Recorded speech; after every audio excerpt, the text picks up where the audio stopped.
Vamos iniciar então.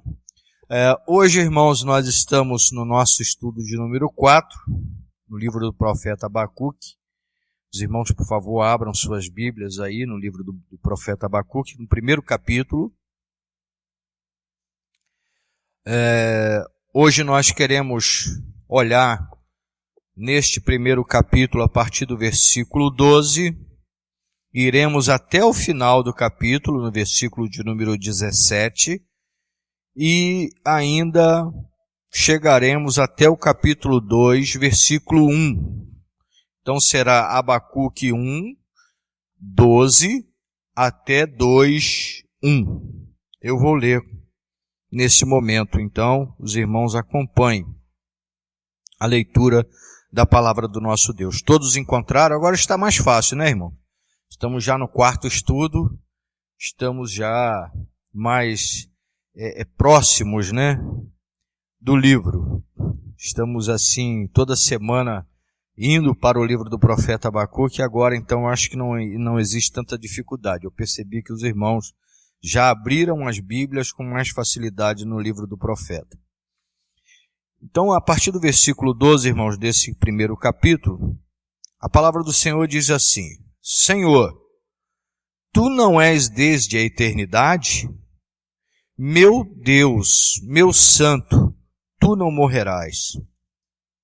Senhor, tu designaste essa nação para executar juízo. Ó rocha, determinaste que ela aplicasse castigo. Teus olhos são tão puros que não suportam ver o mal. Não podes tolerar a maldade. Então, por que toleras os perversos? Por que ficas calado enquanto os ímpios devoram os que são mais justos que eles? Tornaste os homens como peixes do mar, como animais que não são governados por ninguém. O inimigo puxa todos com anzóis, apanha-os em sua rede e nela os arrasta, então alegra-se e exulta. E por essa razão ele oferece sacrifício à sua rede e queima incenso em sua honra, pois graças à sua rede vive em grande conforto e desfruta iguarias. Mas continuará ele esvaziando a sua rede, destruindo sem misericórdia as nações? Ficarei no meu posto de sentinela e tomarei posição sobre a muralha. Aguardarei para ver o que o Senhor me dirá e que resposta terei à minha queixa. Amém? Pai amado, Deus eterno, nós estamos diante de Tua santa palavra e te rogamos, fala conosco, ó Deus, por meio dela. Estamos aqui, ó Deus, desejosos de aprender contigo, ó Deus, aquilo que o Senhor tem a nos revelar, ó Deus, nas Tuas santas escrituras. Faça-se a Tua vontade, abençoa a Tua igreja, o Teu povo na face da terra, em nome de Jesus. Amém. Irmãos, nós já olhamos para os versículos anteriores e nós vimos que o livro começa com uma queixa, né? Uma advertência, né? E depois a queixa do profeta Abacuque. E após esta primeira queixa do profeta, Deus então traz uma resposta. A primeira resposta de Deus, né? De forma surpreendente. Deus responde ao profeta após as suas primeiras queixas de forma que ele fica muito surpreso. E então ele retoma os seus questionamentos. É o que nós vemos a partir do versículo 12. Porque agora nós temos novamente a fala do profeta. O profeta fala, Deus responde, e agora novamente o profeta está falando. E dos versículos 12 até o 17 deste primeiro capítulo, nós temos então uma nova série de queixas feitas por Abacuque. O falecido pastor Carlos Oswaldo, ele diz sobre esta parte do texto, que o uso dos instrumentos injustos por Deus leva o profeta a questionar de maneira corajosa, mas humilde, a coerência divina em seu trato com a humanidade. Ou seja, Deus, ele usa desta situação para estar trazendo um ensino a respeito de como ele trata com a humanidade, a respeito de como ele faz com que determinadas situações surjam e ocorram para o benefício do seu povo, de um modo geral. Aqui nós encontraremos, dentro desse texto, um profeta em pior situação do que a primeira já vista. Porque agora o profeta sabe que Deus vai agir. Num primeiro momento, o profeta estava preocupado pelo seguinte: por que Deus não faz nada diante da circunstância que nós estamos passando? Por que Deus não toma uma atitude? E agora Deus responde a ele, Deus havia respondido ele, e ele sabe que Deus vai ter uma atitude. Só que a atitude, irmãos, que Deus relata para o profeta que ele vai tomar, é uma atitude totalmente contrária àquilo que o profeta esperava da parte de Deus. E isso deixa o profeta numa situação muito pior do que a primeira, porque as suas dúvidas aumentam. E ele entra então em parafuso, né? A crise dele aumenta. Porque Deus diz como Deus vai agir. Deus diz que vai fazer algo que não era esperado por ninguém. Ninguém esperava que Deus fosse agir daquela maneira. Ou seja, Deus já deu uma resposta que usaria um povo ímpio para trazer punição, para trazer juízo para o seu povo.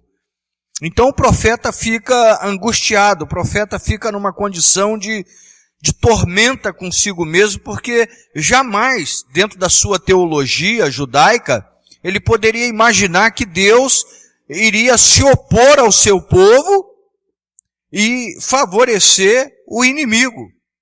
Porque era isso que Deus estava dizendo que ia fazer. Deus iria usar o inimigo para trazer destruição para o seu povo. E isso, irmãos, é algo assombroso aos olhos do profeta, né? Porque a sua teologia, ela era exclusivista. Ela achava que Deus era o Deus que era apenas um Deus limitado a Israel, num certo sentido. Deus só podia abençoar o povo de Israel. E o Deus Todo-Poderoso, o Deus Criador de todas as coisas, ele não só abençoa, como faz justiça sobre toda a terra, independente de quais sejam os povos. Deus é misericordioso para com todos os povos, para com todas as nações, e ele age com justiça em relação a todos os seres criados por ele. Para o profeta, dentro da sua maneira de enxergar, para os judeus de um modo geral, Deus apenas favorecia sempre o povo judeu. Ou seja, é como se Deus fosse, e nós falamos isso no estudo passado, preso dentro de uma caixa onde Deus só pudesse trabalhar em favor de um determinado grupo de pessoas. No caso específico, do grupo do povo judeu. E sendo assim, irmãos, o profeta fica completamente desorientado por ver que Deus usaria um povo ímpio para trazer juízo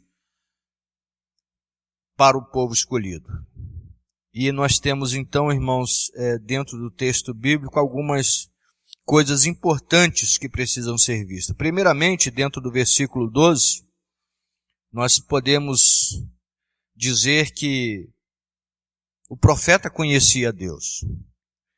Diz assim o versículo 12, eu vou repetir, irmãos, versículo por versículo. Senhor, tu não és desde a eternidade? Meu Deus, meu santo, tu não morrerás. Senhor, tu designaste essa nação para executar juízo, ó rocha, determinaste que ela aplicasse castigo. Irmãos, aqui nós temos por certo que Abacuque tinha convicções a respeito de Deus. Nós podemos perceber isso dentro dessa palavra do profeta. O profeta, ele reconhece a Babilônia como agente divino do juízo e também sabe que Deus trará castigo sobre Israel, porém não destruirá por completo o seu povo eleito. Ele conhece o seu Deus, ele confia plenamente no seu Deus e na sua forma de agir. Abacuque, ele sabia quem era Deus. E ele estava reconhecido de que esse Deus Todo-Poderoso, ele estaria então agindo por meio da Babilônia. Na verdade, o profeta estava agora tendo a consciência de que o poder não estava com a Babilônia, mas era Deus que estava agindo por meio da Babilônia. Outra coisa, irmãos, que nós podemos perceber, e isso percebemos no versículo 13, que diz: teus olhos são tão puros que não suportam ver o mal. Não podes tolerar a maldade. Então por que toleras os perversos? Porque ficas calado enquanto os ímpios devoram os que são mais justos que eles. Irmãos, nós podemos ver que mesmo o profeta, tendo esse conhecimento de Deus, lhe faltava ainda um entendimento mais profundo, porque ainda havia dúvidas que predominavam em sua mente. Ele tinha um conhecimento de Deus, mas ele ainda tinha muitas dúvidas dentro do seu coração, na sua mente. Então ele não tinha ainda um entendimento profundo, porque certas dúvidas tomavam conta dele. Ele se perguntava: como pode Deus favorecer aqueles homens perversos, permitindo-lhes prosperidade em seus caminhos? Como Deus permite que gente desta espécie prospere, se dê bem na vida? Gente que faz todo esse tipo de mal. Como pode Deus conceder que esse tipo de gente sobressaia sobre pessoas menos piores que elas? O povo de Judá estava com uma vida torta, uma vida errada? Sim. Mas era o povo de Deus. De uma certa maneira, eram pessoas que ainda, dentro de um certo ponto de vista, ainda faziam determinadas coisas boas. Pelo menos dentro da visão do profeta, dentro daquilo que o profeta tinha, né, na sua percepção. E como é que Deus iria agir para punir essa gente por meio de gente pior do que a sua gente, o povo de Judá?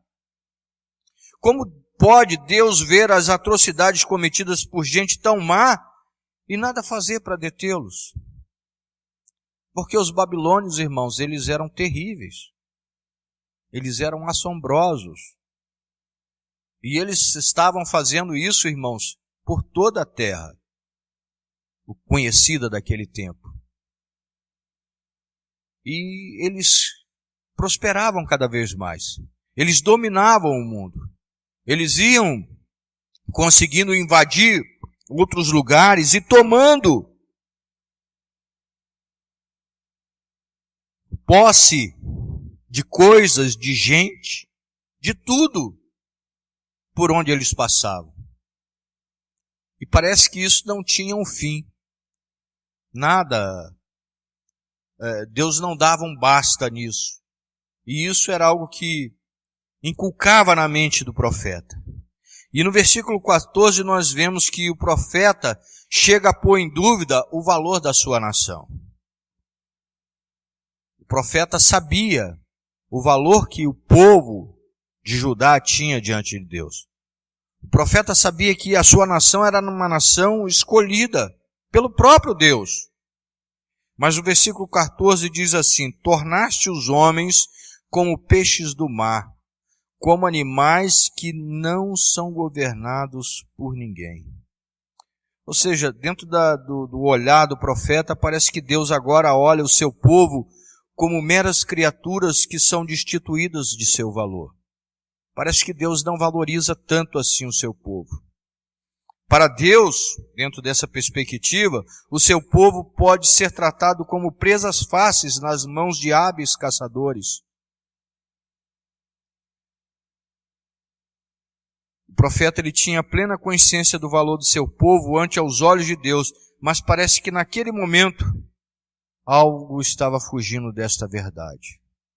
Parece que não batia aquilo que ele tinha como convicção diante do que estava acontecendo.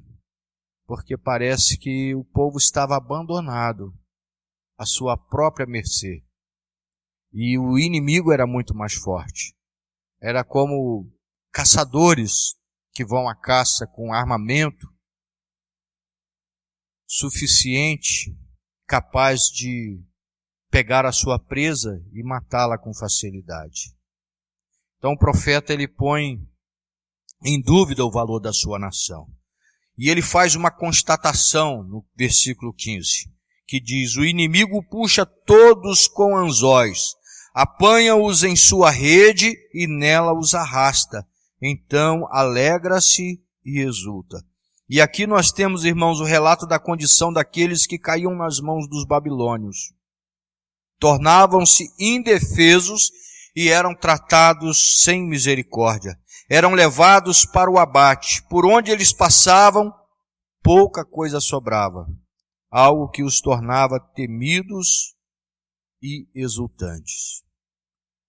Irmãos, no passado, naquela época, as redes aqui, lógico que a gente pode fazer uma analogia com as redes de pesca, né? Mas no passado esses povos, não sei se os irmãos já viram, até em filme passa muitas das vezes, né? Eles nas guerras eles usavam, nas batalhas eles usavam umas redes que eles lançavam sobre as pessoas, uma rede que as pessoas ficavam enredadas e elas caíam, não conseguiam mais se mover, elas eram presas por essas redes. E os babilônios eles tinham uma habilidade muito grande no uso dessas redes. Então o profeta faz essa comparação ou essa constatação de como eles estavam agindo entre os outros povos e como eles certamente iriam agir diante do povo de Judá.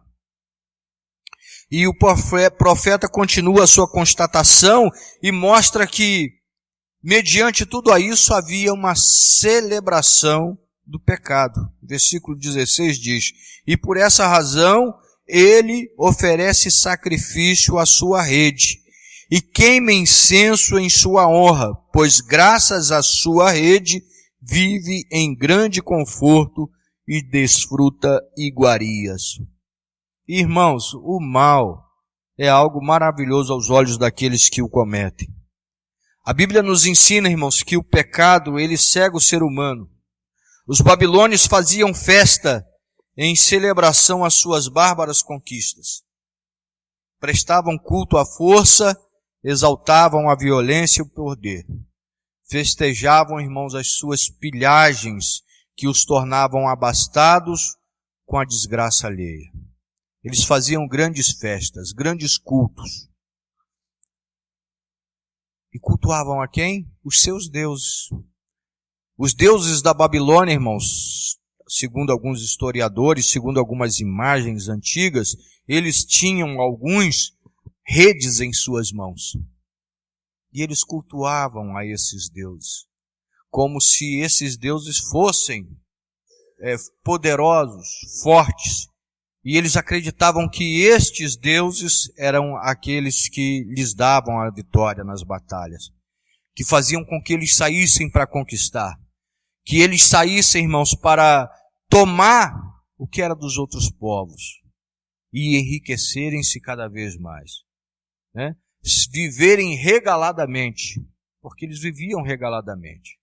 E aí a gente pensa, né, abrindo um parênteses aqui, qualquer situação parecida com a maioria dos políticos nossos, não só lá de Brasília, mas de um modo geral, não é mera coincidência.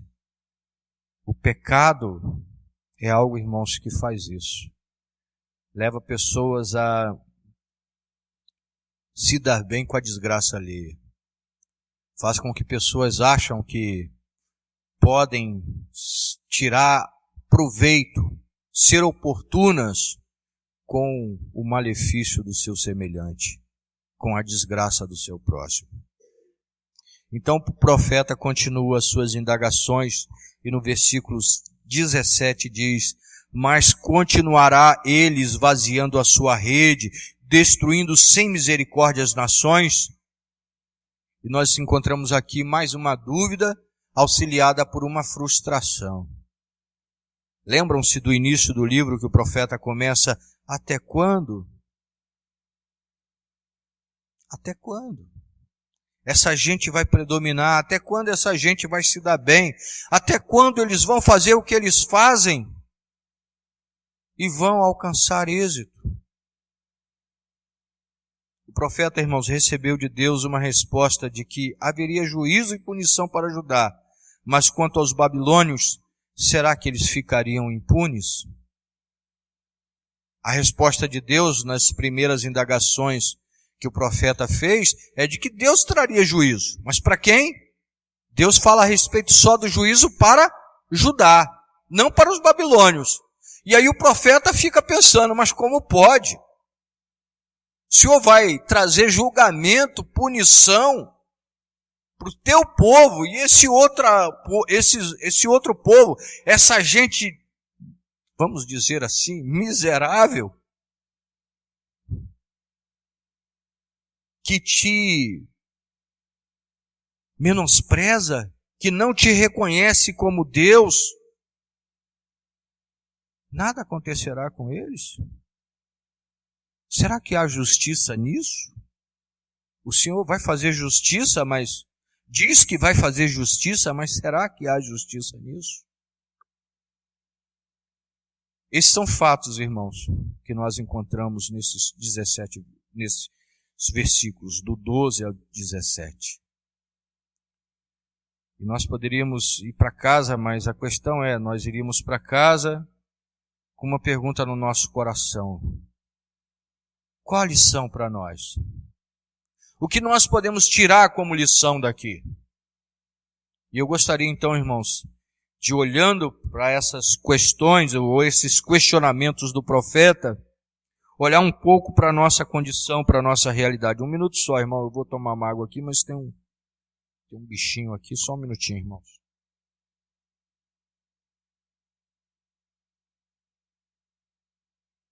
Pronto.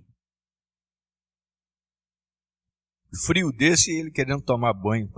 Negócio, todo mundo com medo de banho e ele é um mosquitinho, não sei, cismou de tomar banho no meu copo aqui. Mas vejamos então, irmãos, o que nós podemos tirar como lições que nos servem para os dias de hoje. Primeiramente, irmãos, a lição, uma lição muito importante para nós, muito relevante, é que o conhecimento de Deus é de vital importância para o seu povo. Conhecer a Deus, irmãos, saber quem é o nosso Deus, o Deus a quem nós servimos, é de vital importância para nós, é de vital importância para o seu povo. Independente, irmãos, da época, o povo de Deus não pode deixar de conhecer o seu Senhor. O profeta de Deus, o profeta Abacuque, ele sabia a respeito de Deus. Na sua oração ou na sua indagação, fica muito claro algumas verdades sobre a pessoa de Deus. Primeiramente, Abacuque reconhece a eternidade de Deus. Não é isso que ele fala? No versículo de número 12, Senhor, tu não és desde a eternidade? Ele sabia que Deus é eterno. Ele sabia, irmãos, e reconhecia a santidade de Deus. Ele segue dizendo, meu Deus, meu santo. Ele sabia que o Deus a quem ele servia, a quem ele temia, com quem ele andava, era um Deus santo. E ele reconhece a proteção de Deus. No finalzinho do versículo 12, ele diz, ó rocha, determinaste que ela aplicasse castigo. Ela quem? A nação inimiga. Mas ele olha para Deus como protetor. A rocha, irmãos, serve de proteção. Por exemplo, naquele tempo, principalmente naqueles tempos, hoje nem tanto, mas ainda existem muitas pessoas, né, que que ainda habitam em cavernas, por incrível que pareça. Tem programas na televisão que mostram isso, né? Em determinados lugares do mundo, que as pessoas habitam em cavernas. E outros irmãos que muitas vezes se perdem em um determinado lugar, em uma determinada região, o lugar de refúgio para ele, o lugar onde ele possa se sentir protegido, é numa rocha, numa caverna. Então aqui, irmãos, o profeta dá o sentido, traz a ideia de que Deus é protetor. Ele reconhecia Deus como sendo protetor seu, como sendo protetor do seu povo, mesmo diante da circunstância na qual eles estavam vivendo. O profeta tinha esse conhecimento. Isso o fez entender, irmãos, que a história, ela não é dirigida pelo acaso. Isso também nos faz entender isso. Quando nós sabemos que Deus é um Deus eterno, irmãos, nós não temos dúvida quanto a isso. A história, irmãos, não é dirigida pelo acaso, como muitos pensam. Porque, irmãos, muitas pessoas acham que o mundo está aí abandonado, largado. Ou seja, dá a impressão que é isso mesmo. A impressão que nós temos, irmãos, é de que as coisas estão fora do controle e acontecem por acontecer.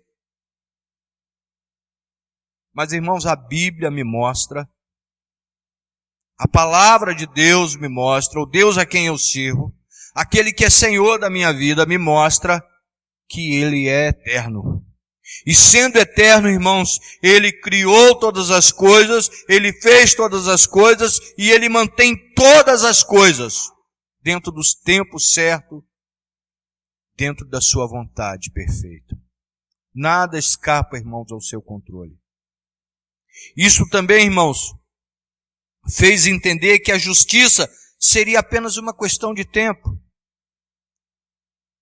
Quando ele reconhece a santidade de Deus, ele sabe, se Deus é santo, haverá justiça. Santidade e justiça, irmãos, são companheiras. Um Deus santo, irmãos, não permite que haja injustiça. O povo de Deus, irmãos, precisa conhecer mais sobre Deus, para confiar mais nesse Deus, para andar mais na presença desse Deus e não blasfemar tanto muitas das vezes, não se queixar tanto muitas das vezes. Isso fez entender, irmãos, que o nosso Deus é pessoal, quando Ele se dirige a Deus como a rocha, como protetor. Isso dá um entendimento de que nosso Deus é um Deus pessoal e por isso nós podemos chamá-lo de meu Deus. Meu Deus. Não no sentido, irmãos, de domínio. Não no sentido possessivo da coisa. Aqui não é, o pronome aqui não se dá nesse sentido de posse, mas de tê-lo como aquele que é o nosso Senhor, ou Ele é que nos tem de fato. Nosso Deus é um Deus pessoal, irmãos. É um Deus em quem nós podemos confiar. É um Deus, irmãos, que está conosco em todas as situações, em todas as circunstâncias. O outro profeta diz, Deus falando por meio do outro, se passares pelo fogo, não te queimarás. Pode acontecer o que foi, irmãos. Lembram-se de Daniel, Sadraque, Mesaque e Abednego? Nada aconteceu com eles. Quando foram levados depois, né? Pela própria Babilônia. E assim, irmãos, tantos outros casos, tantas outras experiências, tantas outras passagens bíblicas, irmãos, nos revelam que esse Deus, que é eterno, que é santo, que é protetor, Ele cuida do seu povo em todo tempo, em toda circunstância, em toda ocasião. E isso, irmãos, traz para nós um conforto, traz para nós paz, traz para nós alegria. porque sabemos quem é o Deus a que servimos. E nós sabemos, irmãos, que Ele é cuidador dos seus e que tudo está debaixo da sua vontade pré-estabelecida desde os tempos remotos. Deus está no controle, meu irmão. O que passa na tua vida, meu irmão, minha irmã, as dificuldades pelas quais nós passamos, Deus está no controle. Deus está no controle. Deus tem um propósito maior sempre. Deus tem um plano maior sempre, para a minha vida e para a sua vida. Às vezes nós não queremos olhar dessa forma, nós não queremos acreditar dessa forma, mas de fato é isso. Lembram-se do poema Pegadas na Areia? Não é isso? A princípio não havia entendimento. Por quê? Por quê? Por quê? Mas quando lá no final lhe foi revelado aquela pessoa, e o Senhor havia carregado ela nas dificuldades. Irmãos, Deus sempre tem uma resposta, e uma resposta certa, boa para nós. Irmão, quando falta conhecimento ao povo de Deus, se dá o que foi dito pela boca de outro profeta. Oséias 4:6. O meu povo foi destruído por falta de conhecimento. Que dias são os nossos, irmãos? Quando não se quer mais estudar a palavra. Quando o entretenimento, irmãos, toma conta das igrejas. E a motivação de muita gente de estar na igreja é outro. Não é o próprio Deus. A igreja precisa ter determinadas coisas já estipuladas pelas pessoas para que elas possam frequentar uma determinada igreja. Irmãos, o que nós precisamos é da palavra, porque essa palavra é de Deus. O que nos sustenta, irmãos, o que nos dá, irmãos, força para viver nesse mundo e encarar, irmãos, as dificuldades desta vida, é a palavra. É o próprio Deus, porque Ele se revela por meio dessa palavra. Perigo, irmãos, de reduzir Deus dentro dos nossos conceitos, eles são devastadores. E às vezes nós reduzimos Deus ao nosso conceito porque nos falta conhecimento. Eu achei que fosse assim. Eu queria que fosse assado. Eu pensei que Deus ia fazer. Falta-nos conhecimento. O conhecimento da eternidade de Deus, da santidade de Deus, da justiça de Deus, da grandeza de Deus, do poder de Deus, da soberania de Deus. E Ele, irmãos, age como quer e quando quer. Outra coisa, irmãos, que nós podemos tirar como lição, e eu já estou indo para o final, é que a dúvida é uma aliada do desânimo. Enquanto houve dúvida no coração do profeta, o desânimo predominou em sua vida. Porque a sua perspectiva estava fadada à destruição. Tudo para ele era motivo, irmãos, de queixa, porque ele não tinha outra perspectiva, só destruição, ele só enxergava destruição. O foco dele, irmãos, estava no inimigo e não em Deus. E isso fez com que a dúvida o dominasse, tornando-o em um queixoso o tempo todo. O foco do profeta, irmãos, era sempre o inimigo, os babilônios. Os problemas do seu povo também. O foco maior dele sempre foi o problema, e não o solucionador do problema. Ele estava com uma visão muito voltada para o mal que estava acontecendo, para a destruição que estava por chegar. E isso, irmãos, o atemorizou. Isso o colocou numa condição, numa situação, irmãos, de abalo da sua fé. E, irmãos, quando nós estamos abalados na nossa fé, o desânimo toma conta. A igreja não. Não vale a pena. Eu não vejo nada acontecer. Nós vimos no carro agora e de um cone agora já é uma manilha ali, né? No único caminho que tem para passar. Nós só temos um caminho para chegar à igreja. E agora esse caminho parece que está se estreitando cada vez mais. Terça-feira, né? Terça-feira foi um cone. Nós chegamos, nos deparamos com um cone ali no meio da rua, né? Fazendo uma divisão. Agora já tem uma manilha. E a Raquel falou assim, hora que melhora. Eu falei, será que é mesmo hora que melhora? Porque nós temos orado e tem piorado, né? E o problema está em Deus? Não. O problema não está em Deus. A questão, irmãos, não é por quê. Lembro-me do professor João Eduardo, professor de teologia sistemática, no seminário, e de outras matérias também, mas a mais marcante foi a de teologia sistemática. Ele deu aula também de outras matérias, mas ele sempre dizia, não perguntem por quê, perguntem para quê. Deus tem um propósito. Deus tem uma finalidade.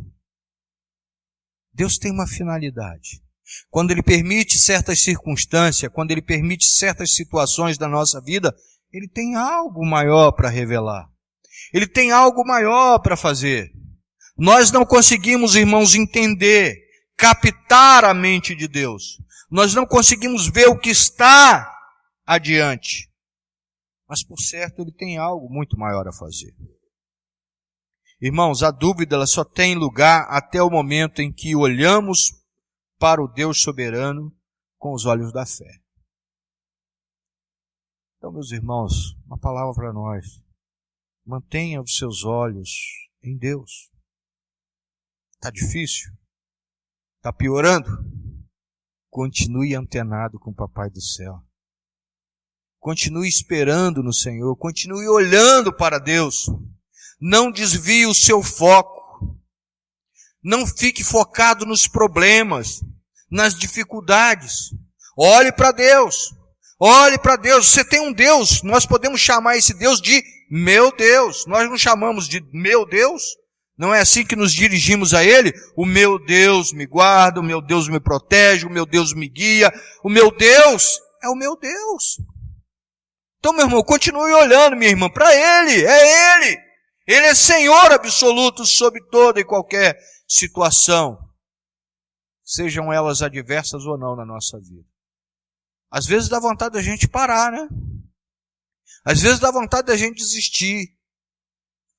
Às vezes dá vontade, irmãos, de fazer igual a avestruz, né? Mas não, ir além do avestruz, não esconder só a cabeça não, é se esconder por completo. Mas nós precisamos, irmãos, permanecer com os nossos olhos fixados no Senhor pela fé.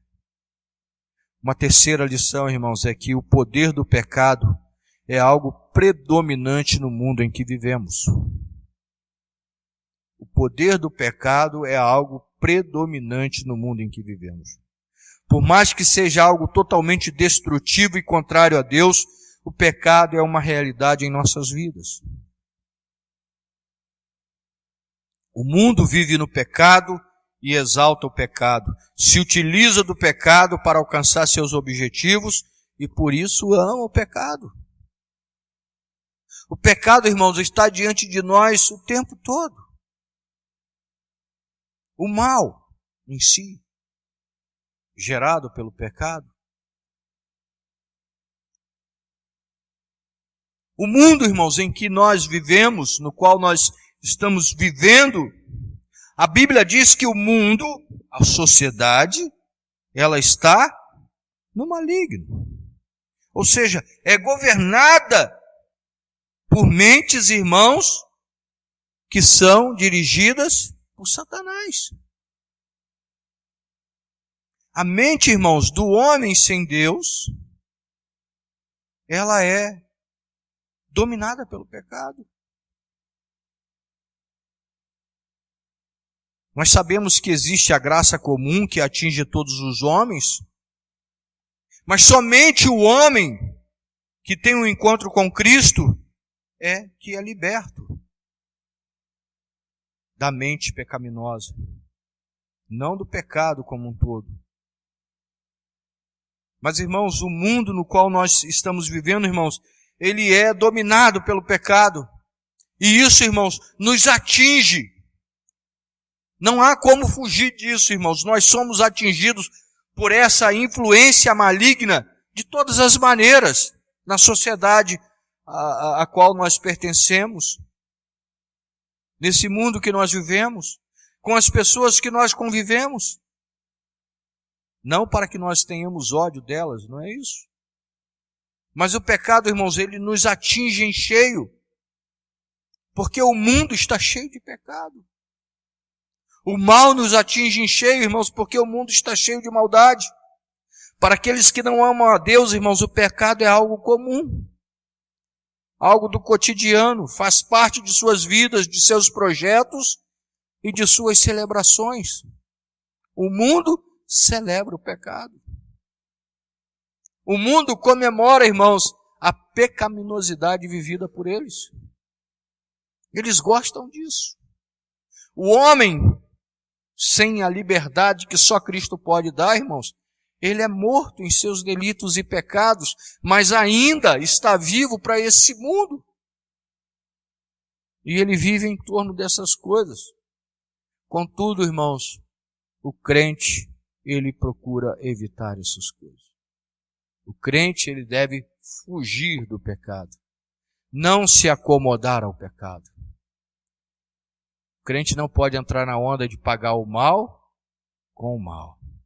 Paulo nos instrui dizendo que nós devemos pagar o mal com o bem.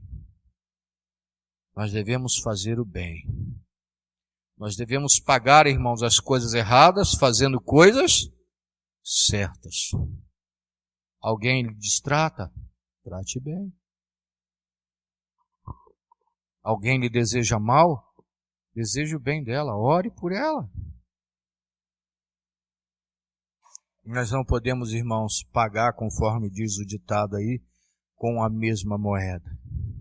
Não. O Senhor nos disse, irmãos, que se alguém lhe der uma bofetada em uma das faces, que nós precisamos fazer? A outra face.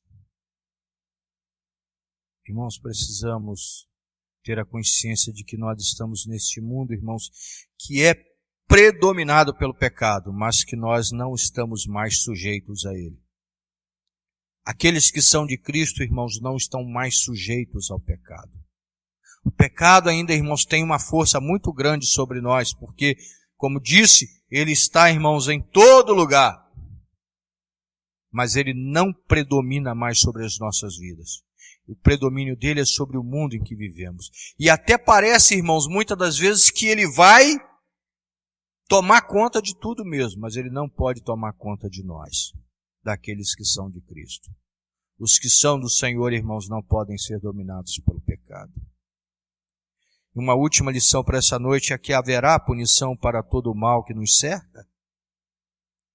A dúvida do profeta, irmãos, persistia diante de tanta injustiça e devassidão.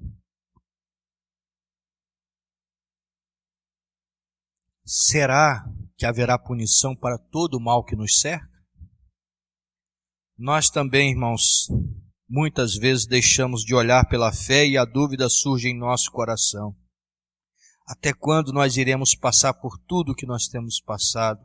Até quando iremos sofrer diante das injustiças desse tempo presente?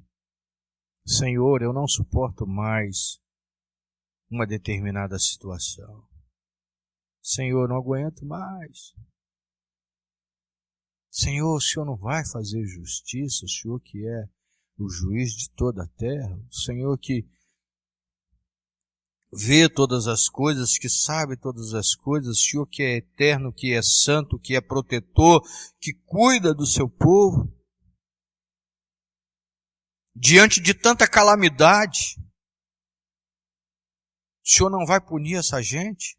O Senhor não vai fazer nada contra eles, o Senhor vai nos punir, o Senhor está nos punindo de uma certa maneira?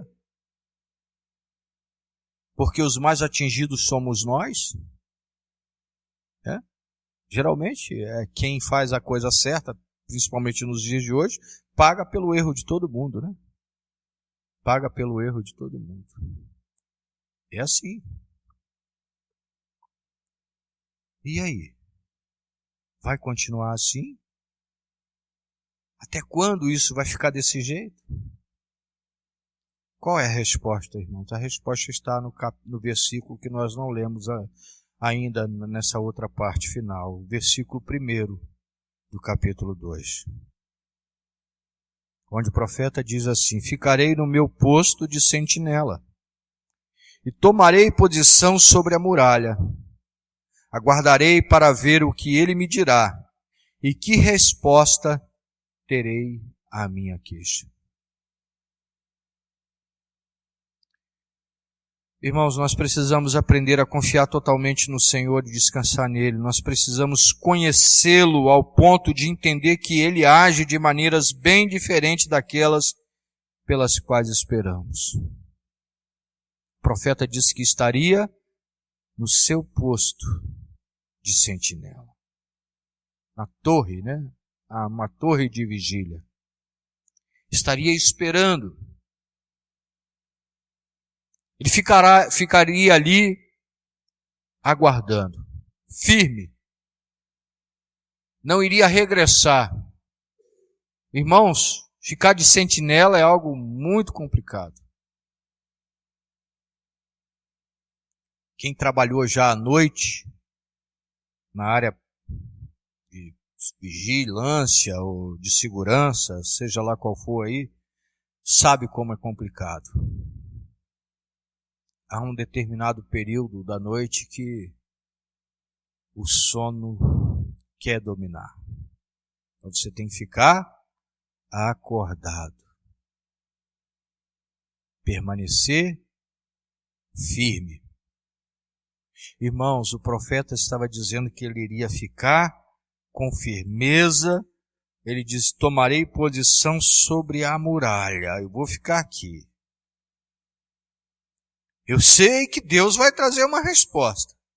Ele diz: aguardarei para ver o que ele me dirá e que resposta terei à minha queixa. O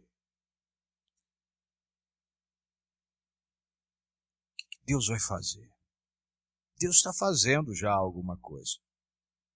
Mas como ele vai fazer? Eu preciso ver isso com os meus olhos. Irmãos, para que nós possamos ver o que Deus está fazendo, nós precisamos estar atentos, firmados nele, firmes.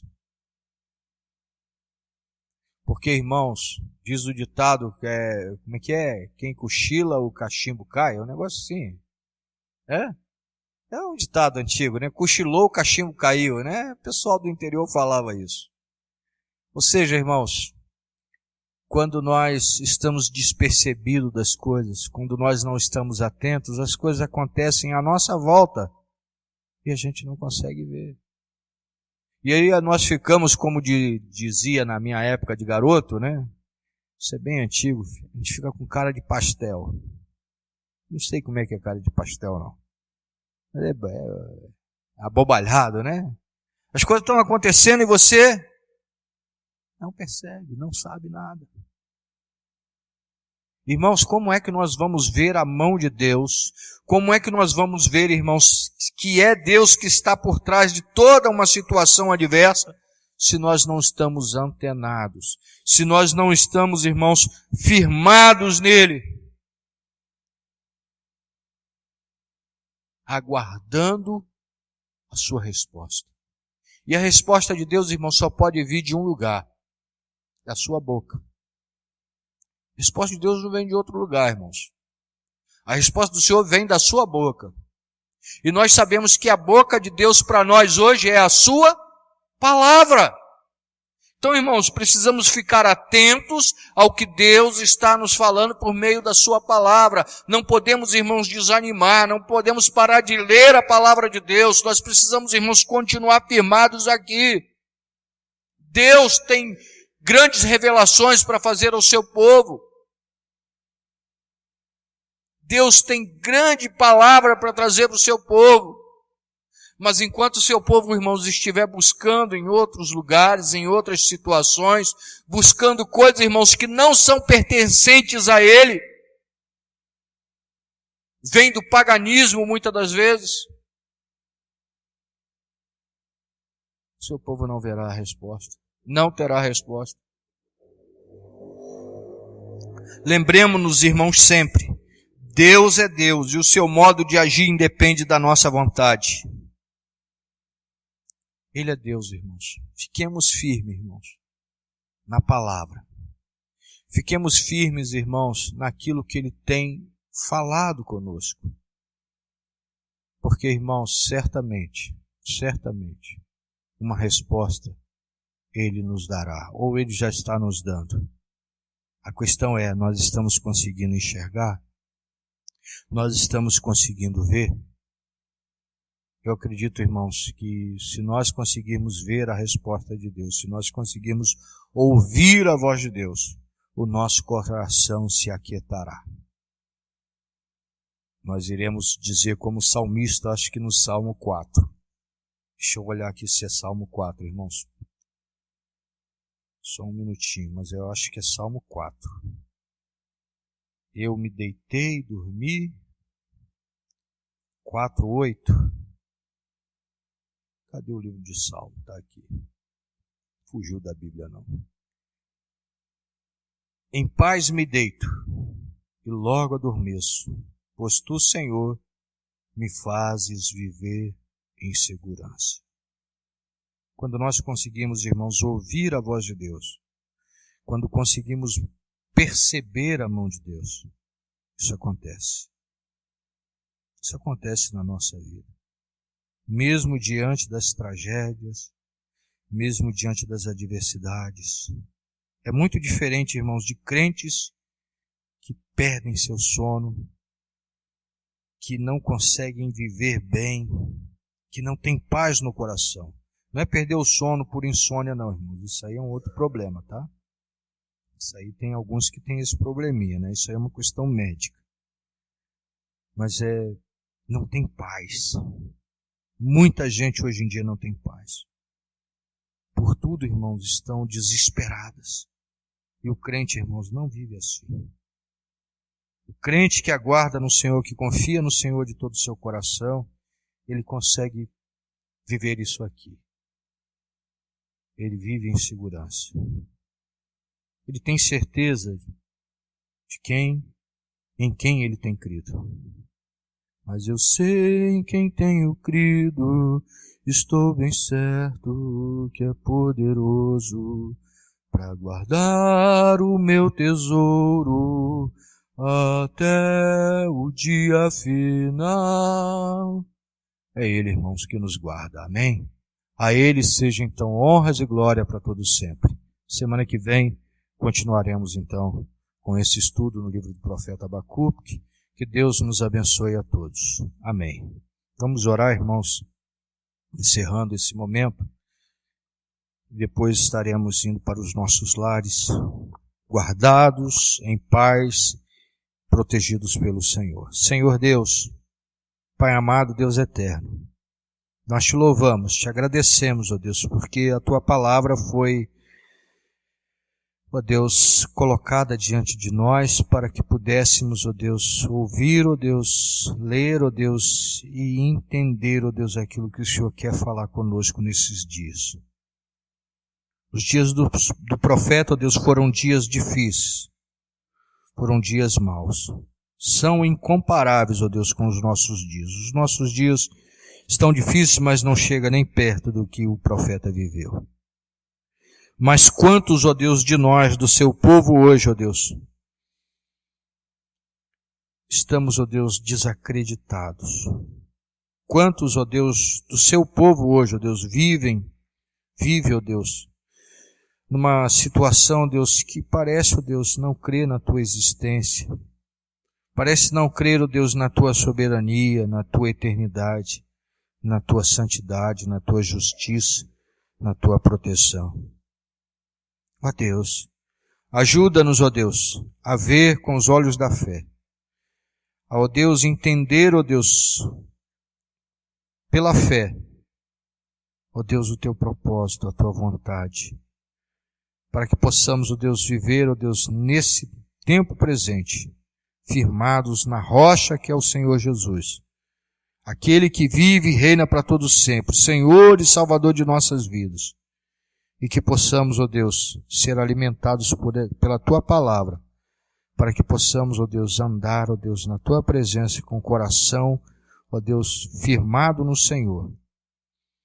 Que possamos, ó Deus, ir para casa agora, ó Deus, na certeza de que, firmado no Senhor, ó Deus, o Senhor, ó Deus, trará, ó Deus, uma palavra de consolo, uma palavra de ânimo ao nosso coração. Abençoa o teu povo, abençoa a tua igreja. Fica conosco, faça a tua vontade em nome de Jesus. Amém e amém.